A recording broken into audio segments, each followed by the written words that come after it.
ॐ अज्ञानतिमिरान्धस्य ज्ञानाञ्जनशलाकया चक्षुरुन्मिलितं येन तस्मै श्रीगुरुवे नमः। वन्देऽहं श्रीगुरो श्रीयुत्पदकमलं श्रीगुरून् वैष्णवांश्च श्रीरूपं साग्रजातं सहगण रघुनाथान्वितं तं सजीवम् साद्वैतं सावधूतं परिजन सहितं कृष्ण चैतन्य देवं श्रीराधा कृष्ण पादान् सहगण ललिता श्री विशाखान्वितांश तमादिदेवं करुणानिधानं तमालवर्णं सुहितावतारम् अपार संसार समुद्र सेतुं भजामहे भागवत स्वरूपम्। हे देव हे दैत हे भुवनैक बंधो हे कृष्ण हे चपल हे करुणैक सिंधो हे नाथ हे रमण हे नयनाभिरामा हा हा कदानुभवितासि पदं दृशोर्मे। श्री कृष्ण चैतन्य प्रभो नित्यानंद श्री अद्वैत गदाधर शिवसदी गौरभक्त वृंद। हरे कृष्णा कृष्णा कृष्णा हरे हरे हरे राम राम राम हरे हरे। हरे कृष्णा। सर्वप्रथम मैं अपने गुरुपाद पद्म ओम विष्णुपाद अष्टोत्तर शत श्री श्रीमद् भक्तिवेदांत माधव गोस्वामी महाराज के चरण कमलों में अनंत कोटि दंडवत ज्ञापन करता हूं। हम लोग श्रीमद् भागवत पुराण में सप्तम स्कंध में कर्म पंचाध्यायी का श्रवण कर रहे हैं। हमारा ये 25वां प्रकरण है, मानव वासना प्रकरण। 11वें अध्याय से 15वें अध्याय तक 5 अध्याय हैं इसमें। इसके अंदर नारद जी ने युधिष्ठिर महाराज के पूछने पर जो है साधन बताया वर्णाश्रम धर्म सामान्य पुरुष के लिए कि वो किस प्रकार वर्णाश्रम धर्म का पालन करके और भगवत प्राप्ति कर सकता है। इसमें सबसे पहले उन्होंने बताया कि मानव का क्या धर्म है, 4 जो हमारे वर्ण हैं ब्राह्मण क्षत्रिय वैश्य शूद्र, उनके क्या क्या लक्षण हैं, उनके क्या क्या कर्तव्य हैं।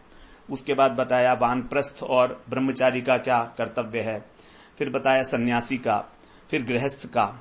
अब यहाँ इस 15वें अध्याय में बता रहे हैं कि एक गृहस्थ व्यक्ति किस प्रकार मोक्ष प्राप्त कर सकता है। सबसे इंपॉर्टेंट अध्याय है ये इसमें।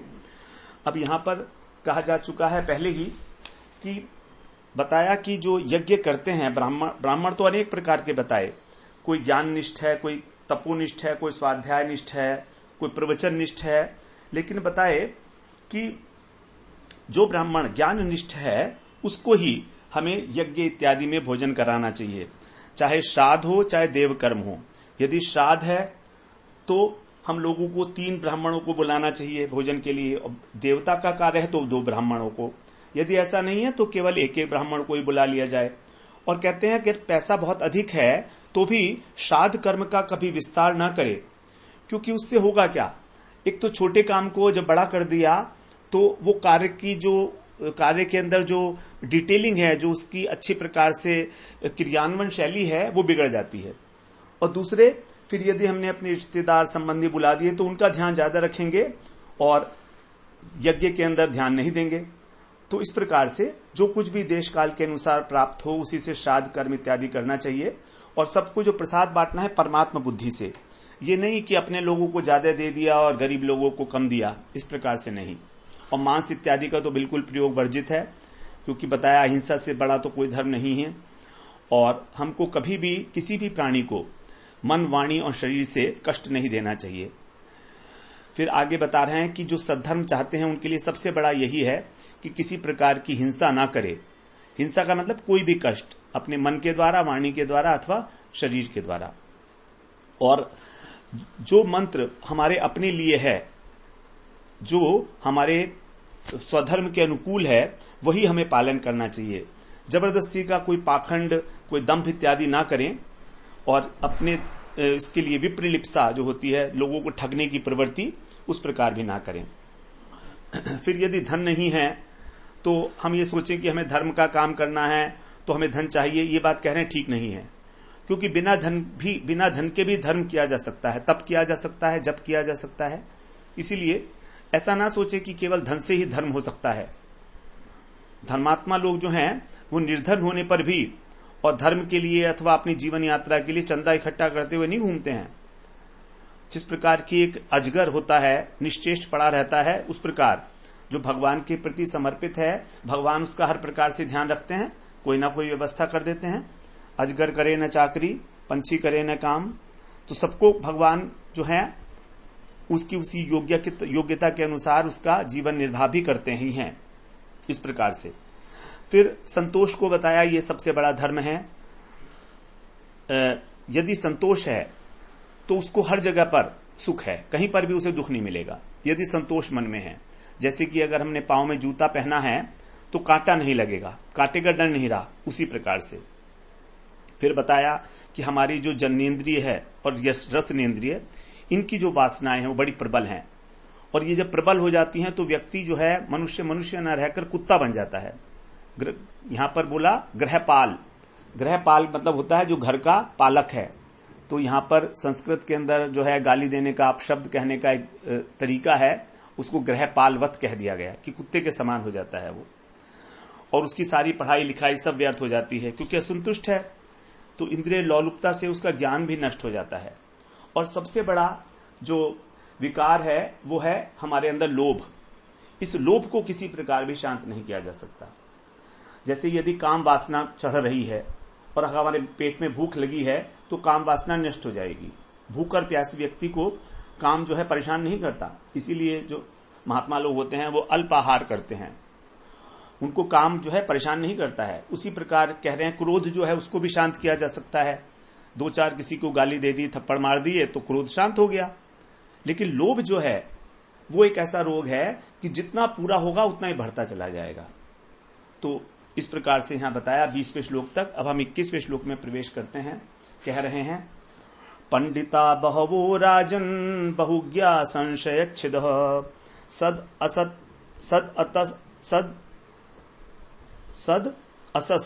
असस पतयोप्येके असंतोषात पतन्त्यधः।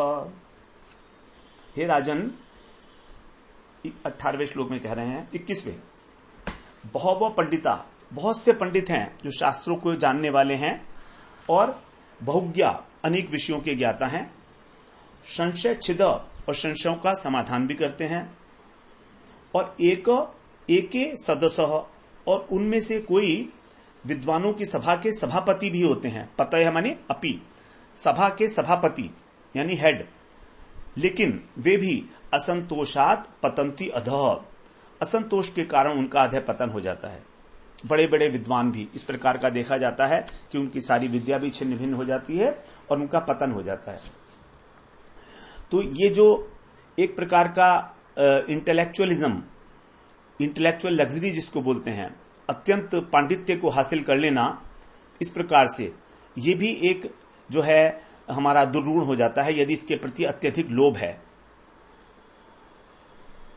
तो हमें किसी भी भौतिक आवश्यकता हो चाहे हमारी बौद्धिक आवश्यकता हो, उसको बहुत अधिक उसके लिए लोभ नहीं करना चाहिए। इसको जो है उपदेशामृत में कहा गया लौल्यम अपि, लौल्यम का मतलब अनेक अनेक प्रकार के दृष्टिकोण, अनेक अनेक प्रकार के विचारों के विषय में सोचते रहना, चिंतन करते रहना। जैसे मान लीजिए हम भजन कर रहे हैं, तो भजन कर रहे हैं तो ठीक है, बस अब भगवान की चर्चा करेंगे, भगवत चर्चा करेंगे। अब न्याय, दर्शन, व्याकरण और अद्वैतवाद, ये सारी की सारी जो सिद्धांतिक दार्शनिक परिभाषाएं, इसके अंदर बहुत गूढ़ता से जाने की कोई आवश्यकता नहीं है। अन्यथा क्या होगा, कभी हम इस संप्रदाय में रहेंगे, कभी उस संप्रदाय में रहेंगे। तो इस प्रकार से इसको डिस्करेज किया गया है। 22वें श्लोक में कह रहे हैं, आन्वीक्षिकया शोक मोह उदम्भम महदुपासया योगांतरायान मौनेन हिंसाम कायाद्यनिहया।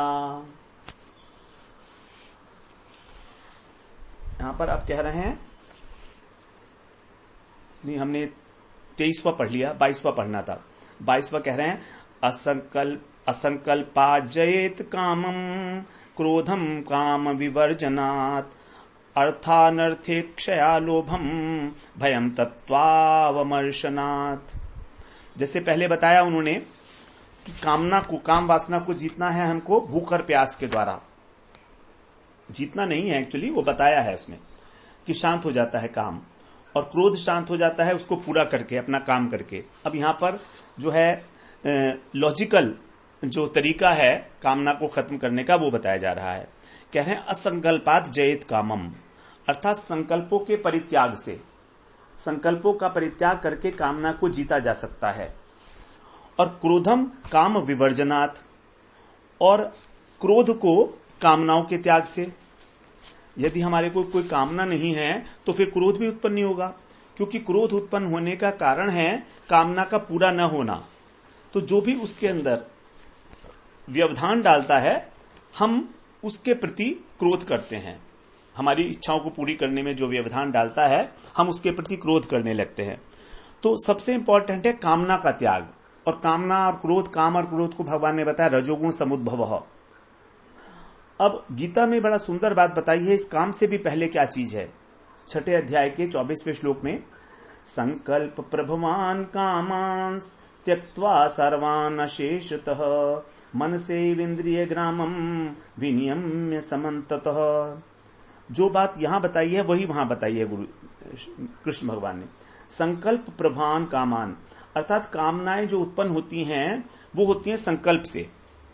यहां भी यही कह रहे हैं, संकल्प का परित्याग करने से कामना को जो है जीत लेना चाहिए। असंकल्पात् जयेत कामम। तो संकल्प क्या चीज है? ये संकल्प है एक वृत्ति हमारे मन की। मन 2 प्रकार की वृत्ति है उसकी, संकल्प करना, विकल्प करना और कामना करना। ये 3 काम है मन के। अब संकल्प और विकल्प मतलब सारे दिन हम ये सोचते रहते हैं कि ये करूं, कि ये करूं, कि ये करूं, कि ये करूं। अब उन संकल्पों में से किसी एक संकल्प के साथ हम लोग जुड़ जाते हैं, हम उसमें महत्व बुद्धि करने लगते हैं कि हां मुझे अब ये करना चाहिए।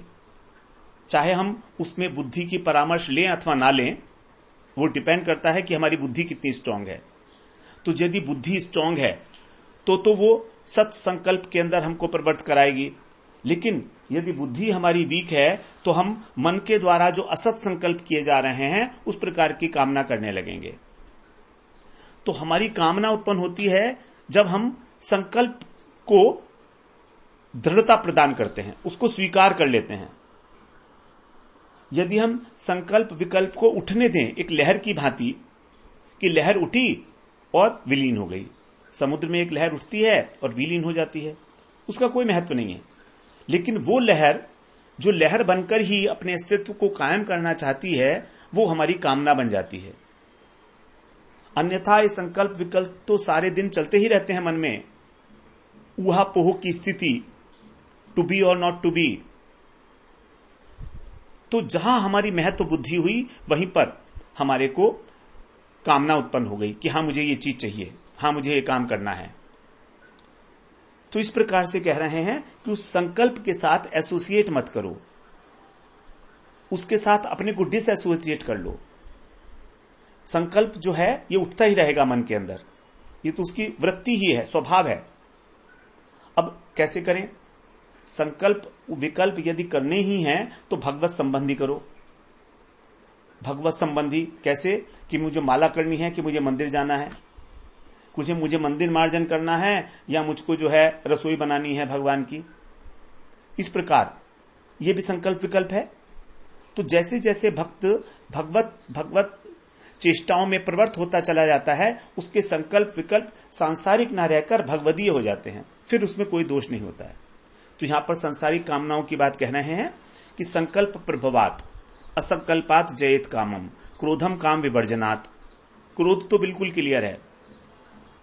अब अनर्थानर्थे क्षया, संसारी लोग जिसको अर्थ कहते हैं, अर्थ का मतलब धन, उसको कैसे हम नाश करें? उसको हम अनर्थ समझो। अर्था अनर्थे, अर्थ को अनर्थ समझो कि जो धन है ये सभी पाप का मूल है। इस बात को समझें, क्योंकि हमको ये उल्टे सीधे कामों में लगाता है। अगर हमारे पास धन आ गया तो हम क्या करेंगे? हम अपने भोग के अंदर प्रवृत्त हो जाएंगे कि मैं ये भी कर लूं, मैं ये भी कर लूं, ये भी कर लूं। तो ये समझ लो कि ये अनर्थ है। अनर्थ का मतलब जो हमारे परमार्थ पथ में बाधा डालता है, वही अनर्थ है। क्योंकि वास्तविक अर्थ जो है, परम अर्थ जो है, वो है भगवत प्रेम। तो उस भगवत प्रेम में जो भी बाधा डाल रहा है वो है अनर्थ। तो इस अर्थ को अनर्थ मानकर, और आगे कह रहे हैं उसको क्षय करो, और पर आगे कह रहे हैं कि भय अनर्थ समझकर, और लोभ को तत्व विचार से। लोभ और भय ये दो चीजें बची हैं, इनको भी जीतना है। तो कह रहे हैं तत्व अवमर्शनात्, इनको तत्व विचार के द्वारा नाश करो। तत्व को जानो कि हम भय किस वस्तु से कर रहे हैं, हम भय किस प्रकार से करते हैं। तत्व का विचार, असलियत प्राप्त होने पर हमको भय दूर हो जाएगा। क्योंकि भय किस चीज से है? द्वितीय वस्तु से, और भगवान से द्वितीय कोई वस्तु है ही नहीं। यहां तक कि मृत्यु भी कहा गया है कि वो भगवान का ही रूप है। भगवान ने कहा है गीता में कि मृत्यु मेरा ही रूप है। तो फिर डर काहे का? यदि मृत्यु आ रही है तो कहो ठीक है, आइए, स्वागत है आपका, मेरे ठाकुर जी मृत्यु के रूप में आए हैं। तो ये तत्व विचार है। जब तक हम गीता में जो कहा भगवान ने अपनी विभूतियां गिनाई हैं, जब तक हम उनके ऊपर विश्वास करके और उनको स्वीकार नहीं करेंगे, तब तक ऐसे नहीं सोच सकते हम कि मृत्यु आई और हम कहें कि आइए आइए ठाकुर जी, आप ही आए हैं मृत्यु के रूप में, मैं आपको स्वीकार करता हूं। तो इस प्रकार से लोभ और भय को हम लोग जीत सकते हैं केवल तत्व विचार के द्वारा। इसीलिए तत्व चिंतन करना आवश्यक है। यदि तत्व चिंतन नहीं करेंगे तो हमारी बुद्धि इतनी स्ट्रांग नहीं होगी कि इन दोनों वस्तुओं को जीत सके। भय होता द्वितीय वस्तु से, भयम द्वितीय अभिनिवेशतः स्यात्, 11वें स्कंद में पढ़ेंगे हम लोग। किसी दूसरी वस्तु में अभिनिवेश होने के कारण ही हमें भय की उत्पत्ति होती है। जब हम सोचते हैं कि ये धन अगर नष्ट हो गया तो मैं नष्ट हो जाऊंगा, मेरा पुत्र मर गया, मेरी पत्नी मर गई, मेरे पिता मर गए, तो मेरा अस्तित्व भी खत्म हो गया, ये भय का कारण है। हम कहते भी है ना, अगर किसी का पैसा डूब जाता है तो कहता हाय मैं तो मर गया, हाय मैं तो मर गया, मेरे पास कुछ रहा ही नहीं है, मैं तो मर गया। क्योंकि उसका तादात्म्य था उसके धन के साथ, तो इतना भयभीत था वो, उसके हृदय के अंदर भय था, कारण तादात्म्य हो चुका था उसका भय भगवान धन के साथ। तो धन के साथ हो या अपने किसी व्यक्ति के साथ हो, लेकिन यदि हम अपने को भगवान का सेवक मान लेते हैं तब किस बात का भय? भगवान तो अविनाशी तत्व हैं, हमेशा हैं, हमेशा रहेंगे। तो यही है तत्व ज्ञान की प्राप्ति, तत्व अवमर्शनात्। 23वें श्लोक में कह रहे हैं आन्वीक्ष्या शोक मोहौ दंभम महदुपासया योगांतरायान मौनेन हिंसाम कायाद्यनिहया। ये बड़े इंपॉर्टेंट श्लोक है हमारा 22 और 23 दोनों। अब आन्वीक्षी की विद्या के द्वारा, अर्थात आत्म अनात्म विवेक के द्वारा कि मैं ये शरीर हूं, शरीर नहीं हूं, मैं ये आत्मा हूं, तो जो आत्म ज्ञान है, आध्यात्मिक ज्ञान है, उसके द्वारा शोक का नाश होगा और मोह का नाश होगा। गीता में जब अर्जुन को शोक हो रहा था और मोह हो रहा था तो भगवान ने क्या कहा था कि आत्मा अजर अमर है, शरीर मरने वाला है, तुम्हारी आत्मा नहीं मरती, न हन्यते हन्यमाने शरीरे, ये शरीर मरता है, तुम्हारी आत्मा नहीं मरती है, और जो इसके लिए शोक करते हैं वो मूर्ख है। भगवान ने इमीडिएटली दूसरे अध्याय में यही बात कही थी। तो यही थी आन्वीक्षी की विद्या, अध्यात्म ज्ञान। तो इसको जानना चाहिए कि अध्यात्म ज्ञान से हमको शोक नहीं होगा, क्योंकि फिर हम रहे नहीं ना। हम लोग पहले श्रवण कराए हैं, यमराज जी ने, जो यमराज आए थे जब सुयज्ञ राजा की पत्नियां रो रही थी, हिरण्यकशिपु के प्रसंग में आया था, हिरण्यकशिपु ने सुनाया था यमराज जी का एक दृष्टांत देकर, और फिर यमराज जी छोटे बालक के रूप में आए और उन्होंने सुयज्ञ की पत्नियों को समझाया कि तुम किसके लिए रो रही हो, शरीर के लिए रो रही हो तो शरीर तो सामने पड़ा हुआ है, और आत्मा के लिए रो रही हो तो आत्मा तो तुमने देखा ही नहीं है, तुम इसे जानती नहीं हो, तो क्या रोना, तो क्या रोना। तो ये अनवीक्षी की विद्या है जिससे हमारा शोक नष्ट हो जाता है हमारा, और मोह भी। इसके बाद कहते हैं दंभम महत उपासया, और जो दंभ है अहंकार, ये संतों की सेवा करने से, महापुरुषों की सेवा करने से। क्योंकि जब महापुरुष की सेवा करेंगे तो झुकना ही पड़ेगा, प्रणाम करना ही पड़ेगा, दंडवत करना ही पड़ेगा, अपनी नाक जो है नीची करनी पड़ेगी उनके आगे, वरना उपासना उनकी सेवा कैसे करेंगे। तो महत उपासया, जो महत पुरुष हैं उनकी उपासना। तो हमारे जो भक्ति मार्ग के अंदर यही बताया जाता है कि सबको प्रभु कहो, सबको दंडवत प्रणाम करो, जो महापुरुष हैं, जो भी भगवान का भजन कर रहे हैं उनको बहुत आदर दो, प्रभु कहो उनको। तो क्या है इसका मतलब? दंडवत प्रणाम करने का मतलब है कि मैंने अपना अहंकार जो है त्याग दिया है, अब आप जो कहेंगे वही है। तो महापुरुषों की उपासना से दंभ के ऊपर। और योग अंतरायान, योग के अंदर जो बाधाएं आती हैं, जो अष्टांग योग करते हैं उसको मौन के द्वारा। और हिंसाम कायाद्य अनिहया, और जो हिंसा है उसको शरीर को अपने निश्चेष्ट करके, शरीर से कोई एक्शन मत करो, कभी कोई शरीर से क्रिया मत करो। हिंसा की, मारना तो है ही नहीं किसी को भी, क्योंकि तो बहुत बड़ा महत अपराध माना जाता है वैष्णवों में। हंति निंदंती वा द्वेष्टि, वैष्णवात में अभिनंदती, 6 वैष्णव अपराध बताए गए हैं। तो मौन धारण करेंगे तो हमारा साधन बढ़ जाएगा। जो यम नियम आसन प्राणायाम इत्यादि सब किए जाते हैं, प्रत्याहार धारणा ध्यान समाधि, ये जो तभी अच्छे प्रकार से हो पाएंगे। योग का जो पालन है जब हम मौन धारण करते हैं। तो मौन का भी बड़ा एक महत्व है योग की सिद्धि के अंदर। भक्तों के लिए मौन धारण करने की कोई आवश्यकता नहीं है, क्योंकि वो तो भगवान का ही गुणगान करते हैं, भगवान के भक्तों का। तो इस प्रकार से शोक करना भी व्यर्थ है, क्योंकि जिसकी मृत्यु हुई, जिसका जन्म हुआ है उसकी मृत्यु होगी ही। जातस्य ही ध्रुवम मृत्युर ध्रुवम जन्म मृतस्य च, जब जन्म लिया है तो मृत्यु होगी ही होगी। तो धीरस्तत्र न मुह्यति, जो धीर पुरुष हैं वो मोह को भी प्राप्त नहीं होते। तो शोक और मोह को नष्ट किया गया अध्यात्म विद्या के द्वारा। उसके बाद महापुरुषों की उपासना के द्वारा मिथ्या अहंकार को, दंभ को, और मौन के द्वारा, और हिंसा को किसी प्रकार की कोई चेष्टा ना करके अपनी सब चेष्टाओं को शरीर की रोक लेना चाहिए। आगे कहते हैं कृपया भूतजम दुखम दैवम जय्यात समाधिना आत्मजम योग वीर्येण निद्राम सत्व निषेवया। 24वां श्लोक है। भूतजम दुखम, भूतजम अर्थात प्राणियों के द्वारा जो हमको दिया जाता है दुख, कौन सा? आधि भौतिक दुख। इसको कैसे दूर करें? कृपया, कृपा के द्वारा। यदि कोई हमको प्राणी दुख दे रहा है तो उसको कृपा करो। देखो तो कितना अभी ये अबोध है, कितना अज्ञानी है कि मेरे कोई दुख दे रहा है। हम दोनों ही तो भगवान के अंश हैं। एक अंश दूसरे अंश को दुख दे रहा है तो क्या ये दुखी नहीं होगा? अगर मैं अपने एक हाथ से दूसरे हाथ को मारूंगा तो क्या मैं दुखी नहीं होऊंगा? दुखी होंगे, क्योंकि दोनों अंश हैं।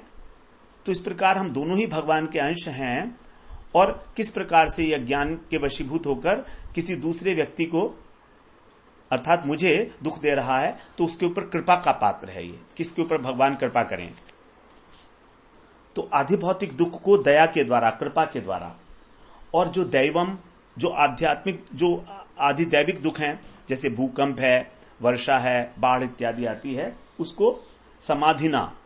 समाधिना का मतलब है कि समाधि के द्वारा, मतलब अपनी एकाग्रता के द्वारा, मन की एकाग्रता के द्वारा। शीतोष्ण सुख दुखेशु, शीत और उष्ण उसको तांस तितिक्षा भारत, उसको सहन करो, सहन शक्ति के द्वारा। मन ही तो सहन करता है ना। तो जब मन एकाग्र होगा, एकनिष्ठ होगा, तो वो समाधि कहा उसको। सम अधि, अधि का मतलब है बुद्धि।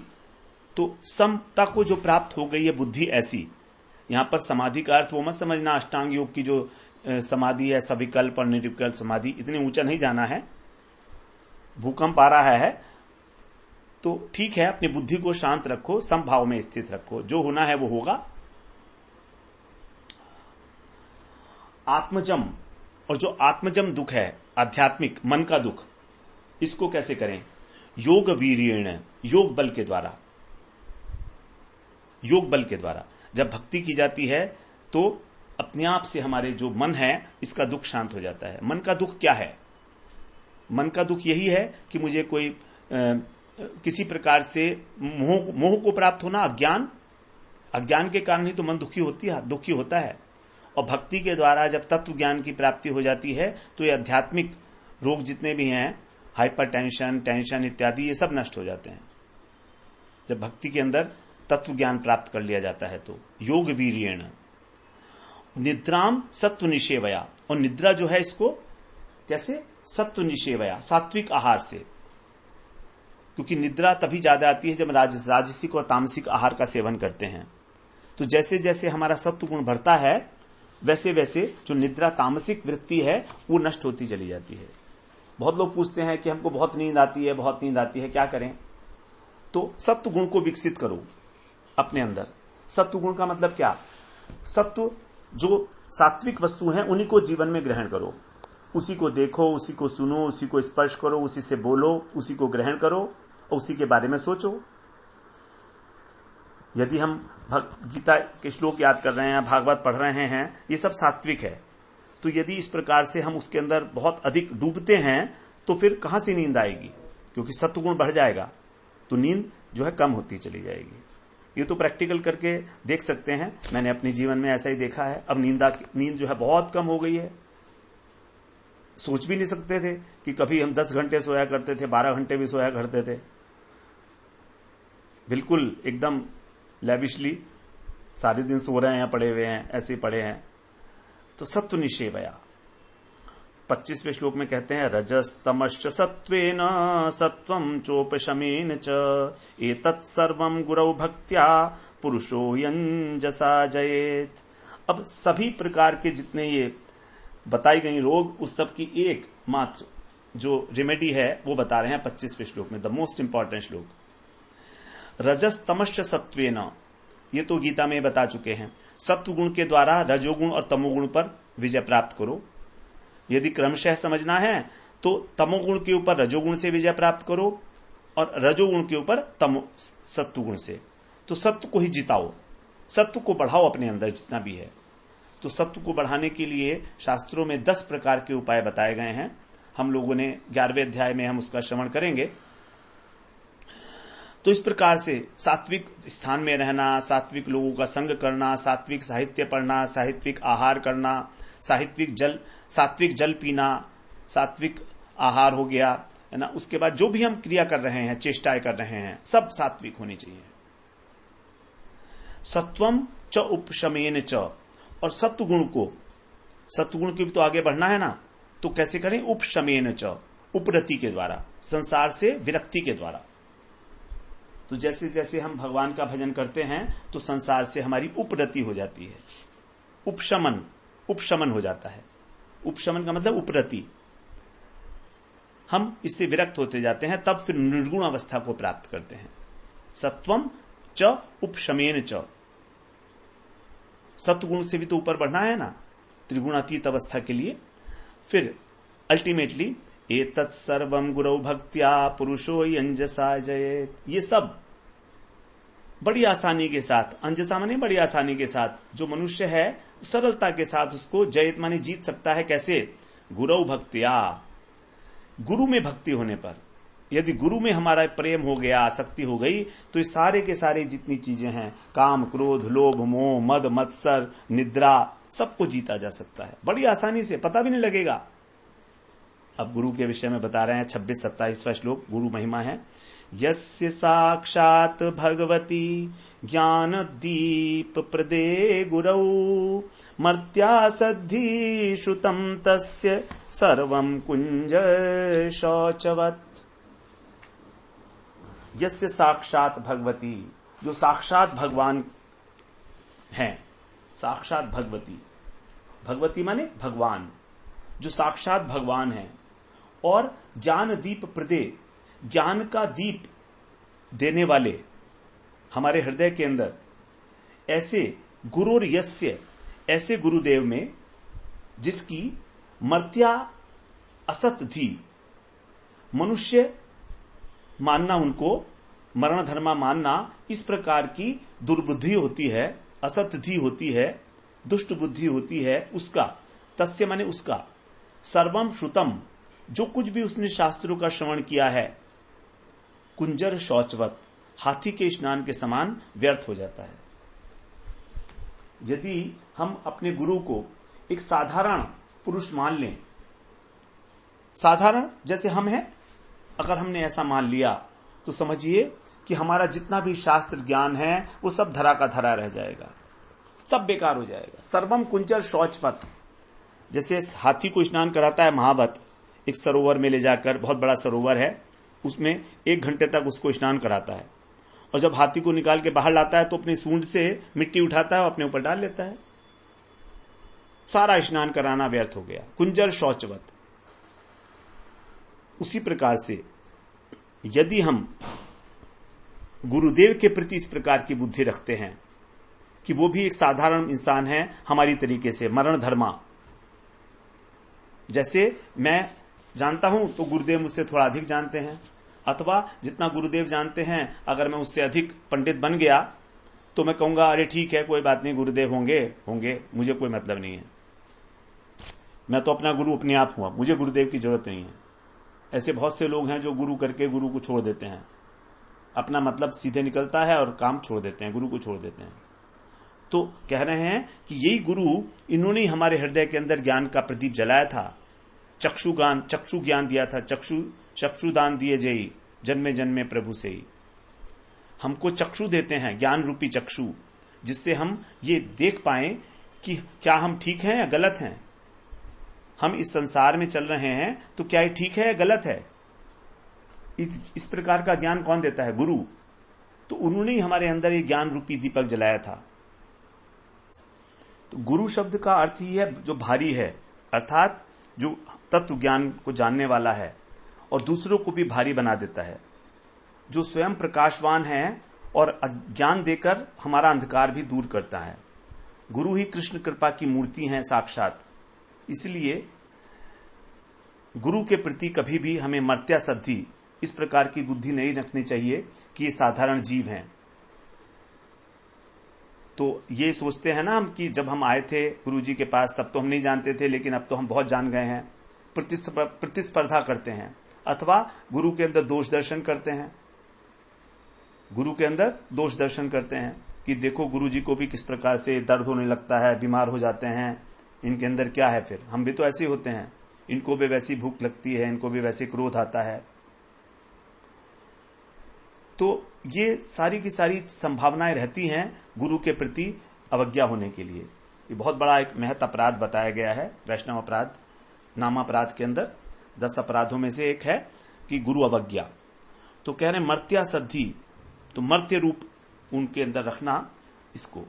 फिर आगे कहते हैं एष वै भगवान साक्षात प्रधान पुरुषेश्वरः योगेश्वरै विमृग्याघ्रीर् लोकोऽयं मन्यते नरम।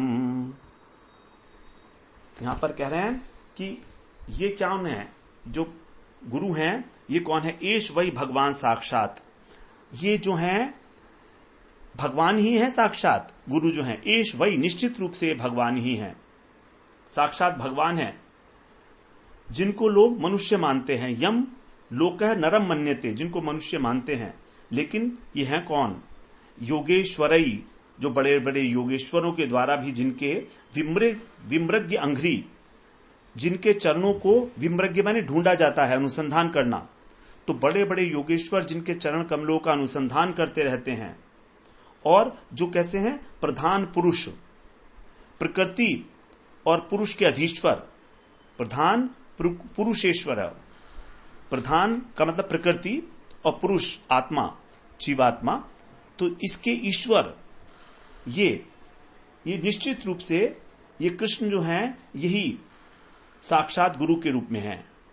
तो भगवान ही गुरुदेव के रूप में प्रकट हुए हैं, लेकिन लोग इन्हें भ्रम से जो है नर मानते हैं, मनुष्य मानते हैं। लोको यम मन्यते नरम, इनको नर मान लेते हैं भ्रम से, क्योंकि इनके अंदर जो है सब प्रकार से वही दिख रहा है जो हमारे अंदर है। तो ये गुरु के विषय में बताया गया कि गुरु हैं कौन, साक्षात परमेश्वर हैं, साक्षात भगवान है।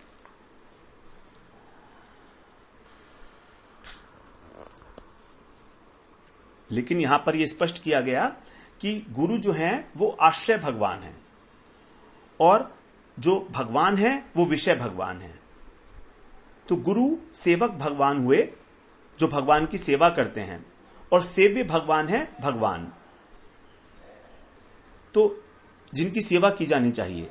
तो गुरु जो हैं क्योंकि भगवान के अत्यंत प्रिय हैं, उनकी सर्वश्रेष्ठ सेवा करने वाले हैं, इसीलिए उनको भी भगवान कहा गया है, क्योंकि उन्हीं के माध्यम से ही हमको भगवान की कृपा शक्ति मिलती है।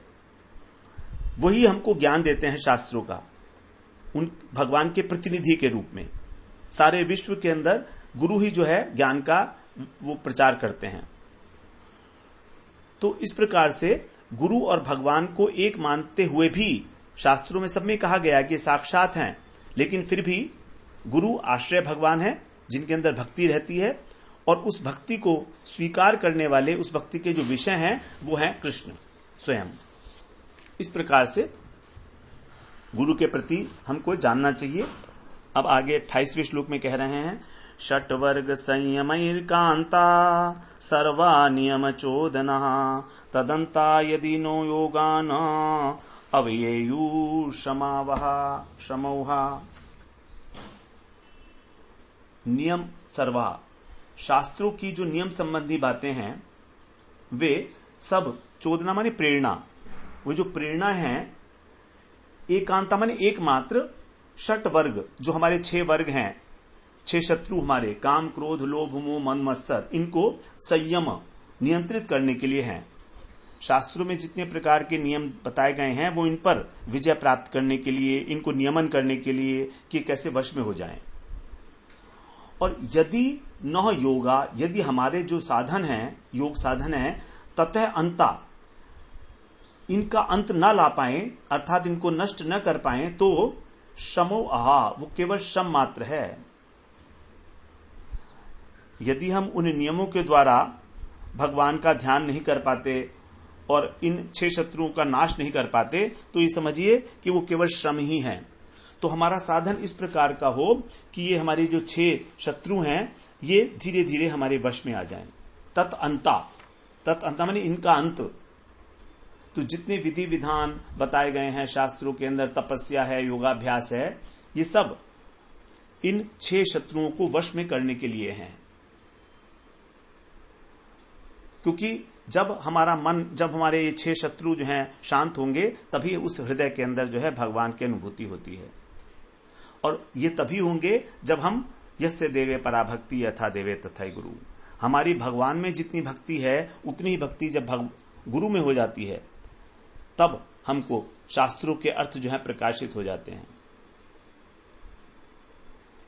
तभी जो है हमारा ये जो, जिन्होंने हमारे ज्ञान दीप जलाया है हृदय के अंदर, ज्ञान रूपी दीपक, उसी से हमारे काम क्रोध लोभ इत्यादि नष्ट हो जाते हैं। एतत् सर्वं गुरु भक्त्या पुरुषो ही अंजसात जयेत, हम आसानी के साथ इन शत्रुओं को जीत लेते हैं। अब आगे कह रहे हैं, यथा वार्तादयो ह्यर्था योगस्यार्थम न बिभ्रति अनर्थाय भवेयुत्से पूर्तमिष्टम यथा तथा सतः। यहां कह रहे हैं कि जैसे कि व्यापार इत्यादि है, वार्ता माने व्यापार इत्यादि, खेती इत्यादि, ये प्रयोजन जो है ये कोई योग का प्रयोजन नहीं है भगवत प्राप्ति का, इनसे भगवत प्राप्ति नहीं होने वाली है, मुक्ति नहीं दे सकते ये हमको, न विभ्रति, उस प्रयोजन को धारण नहीं करते भगवत प्राप्ति के, योग के। उसी प्रकार से, तथा माने उसी प्रकार से, असतः जो दुष्ट पुरुष हैं उनके द्वारा जो अनेक अनेक प्रकार के परोपकार के काम किए जाते हैं। पूर्वम माने परोपकार, पूर्तम, पूर्त माने परोपकार, जैसे कुआं बनवाना इत्यादि, इष्टम माने यज्ञ इत्यादि कराना, ये भी ते अनर्थाय भवेयु, वे भी अनर्थ के कारण ही बनते हैं। तो जैसे कि खेती व्यापार इत्यादि हैं, इनके फल से हमको भगवत प्राप्ति नहीं हो सकती, उसी प्रकार जो दुष्ट व्यक्ति है, जो असत है, उसके द्वारा यदि परोपकार किया जाए, कुएं खुदवाए जाएं और सड़कें बनवाई जाएं, ये सब चीजें, धर्मशाला या अस्पताल खुलवाए जाएं अथवा यज्ञ इत्यादि किए जाएं, तो वो भी अनर्थ के ही कारण हैं। तो आज हम 29वें श्लोक पर ही यहां विश्राम लेते हैं। वांछा कल्पतरुभ्यश्च कृपा सिंधुभ्य एव च पतितानां पावनेभ्यो वैष्णवेभ्यो नमो नमः।